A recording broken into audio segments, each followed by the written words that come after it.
Et mon ami, une autre question. Quel conseil donneras-tu à quelqu'un qui ne sait où commencer? Je pense que dans l'entrepreneuriat, nous devons d'abord commencer par ce qu'on aime. Nous devons commencer par ce qu'on aime. Si tu, je te dirais de regarder dans ta vie, qu'est-ce que tu fais avec passion, qu'est-ce que tu aimes faire, qu'est-ce que tu peux faire même si c'est, même si c'est gratuit. Certains gens aiment préparer, certains gens aiment organiser des événements, certains gens aiment partager leurs idées, certains gens aiment écouter, certains gens aiment. Qu'est-ce que tu aimes faire? C'est là où ça doit commencer. Parce que tu dois t'engager. Si tu es débutant, tu dois d'abord t'engager dans ce que tu fais avec passion. Ce que tu peux faire avec passion. Qu'est-ce que tu as appris, par exemple? Tu peux transformer et tu dois commencer d'abord par là. Donc, ce que je peux dire, c'est de regarder d'abord ce que tu aimes faire, ce que tu fais avec joie, ce que tu fais sans pression, ce qu'il te donne l'énergie, ce que tu fais avec passion.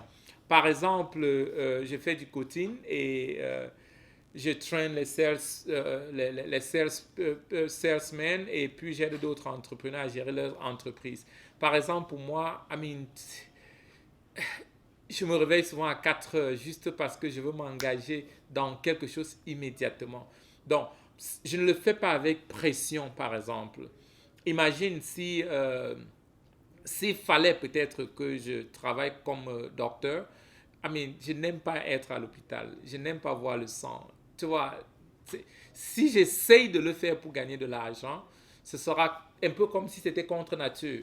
Imagine si tu mets le pigeon ou bien l'oiseau, tu demandes de faire la course, un concours de natation. Ce sera difficile parce que c'est pas son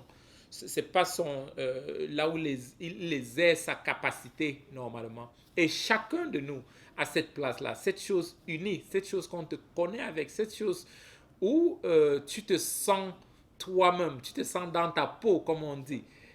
Donc, tu dois d'abord localiser cela et commencer par là. Tu localises cela et tu commences à servir par là. Si tu aimes préparer, pourquoi préparer seulement pour toi? Décide-toi de préparer au moins pour 20 personnes par semaine. Si tu fais goûter ta nourriture à 20 personnes, peut-être les gens vont commencer à commander. Tu verras que tu seras en train de résoudre le problème de 20 personnes et tu iras à 100 personnes et à 1000 personnes. Et peut-être le monde entier aura besoin de ta nourriture. C'est pourquoi quand tu vas dans les stores, il y a des nourritures avec des noms dessus. Parfois, quand on regarde nos talents, on pense aux petites choses. Que bon, ok, je veux préparer pour qui? Est-ce que je peux faire le milliard avec la nourriture? Bien sûr, quel qu'en soit ce que tu fais, si tu sais un grand nombre de personnes, tu seras récompensé. Donc, commence déjà par ce que tu aimes faire. Imagine que tu sais jouer à la guitare, tu aimes la musique. Tu peux commencer par chanter pour beaucoup d'autres. Va chanter à l'église. Chante dans une chorale quelque part. La plupart des grands musiciens, Michael Jackson, Beyoncé et bien d'autres grands musiciens, ils ont commencé à l'église. Ils ont commencé à l'église. Tu peux te dire que tu es en train de perdre le temps, non? Tu es en train de pratiquer vraiment la loi du succès, servir un grand nombre de personnes. Donc, euh, regarde, tu vois ce que tu aimes, et puis commence à servir dans ce domaine, et c'est un grand nombre de personnes.